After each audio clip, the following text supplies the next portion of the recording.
There's one thing that I would say to a director of operations or somebody in operations that's like, I can't afford to be thinking about the data because I just need to make production.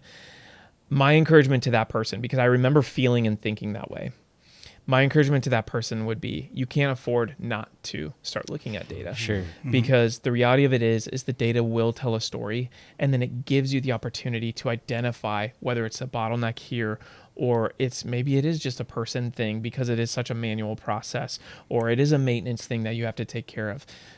That data is so important to become more and more efficient. Right. And to save that person time, and correct me if I'm wrong, but kind of going back to Power BI, you can have individual dashboards or reports that are based on your individual KPIs, right? Yeah. So you're opening that dashboard. Go ahead, Terry. I just had a thought about that on Power BI is like that data you collected from the floor. I mean, so what we do is in a data warehouse, for instance, you would take the manufacturing data, the ERP data, manual entry data, and you merge those together and you get a good story.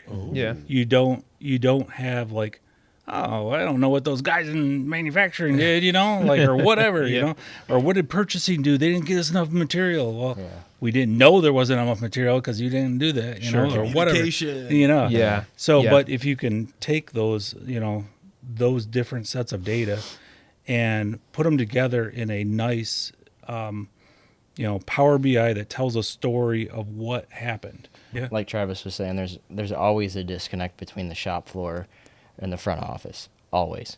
But having something like Power BI where everybody can see what's kind of going on, and you can understand what the front office is doing, and the front office can understand what the shop floor is doing, it builds a healthier relationship. And I mean, your job in management is to take away those obstacles.